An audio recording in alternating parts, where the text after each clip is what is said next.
You know the feeling. Someone is talking to you and you find anywhere else to look.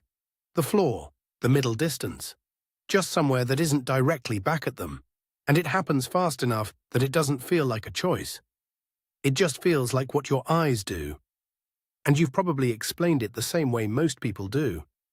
That you're just not an eye contact person, that it feels intense, that you find it easier to think when you're not looking directly at someone, that it's just a quirk, just the way you're wired. That explanation is partially true and mostly incomplete. Here's what the research actually shows. Eye contact is the most intimate form of non-verbal communication humans engage in. More than touch, more than physical proximity, more than any other signal two people can exchange. And the reason is specific. The eyes don't just communicate, they expose. In a conversation, you can manage almost everything. Your words, your tone, your posture, the expression on your face, all of it editable, all of it available for adjustment before it reaches the other person. But the eyes are different. They move before you decide to move them. They respond to emotion before you've processed the emotion. They dilate, shift, and settle in ways that bypass conscious control entirely.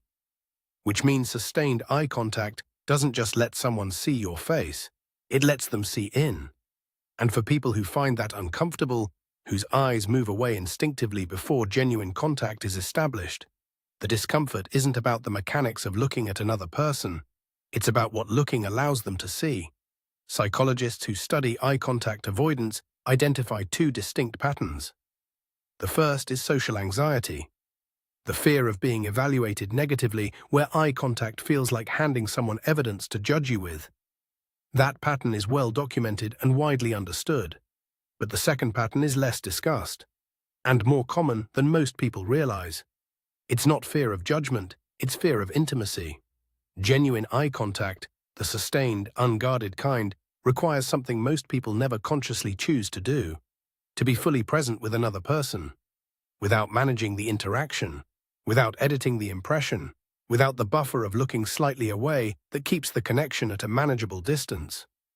Real eye contact collapses that distance, and for a nervous system that learned early that closeness is complicated, that being fully seen has costs, that the safest version of yourself is the most controlled one, that collapse doesn't feel connecting, it feels exposing. Psychologists call this intimacy avoidance, a pattern where genuine emotional closeness triggers discomfort strong enough to produce automatic distancing behavior. And eye contact avoidance is one of its most consistent physical expressions, because the eyes are where intimacy actually happens. Not in the words, not in the topics discussed, not in how long the conversation lasts.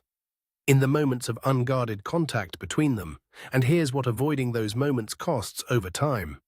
People read eye contact as confidence, as presence, as genuine interest in them specifically. When it's absent, they don't usually think this person is protecting themselves from intimacy.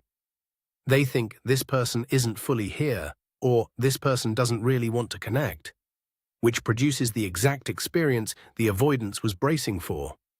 Distance, disconnection, the persistent sense that relationships stay at a surface level no matter how much time passes.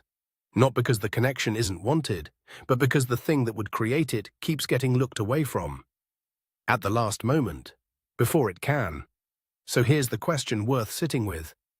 Think about the last conversation where you looked away. Was it because the interaction was too intense?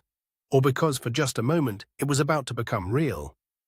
Because those two things feel identical in the instant before the eyes move, and only one of them is about the other person.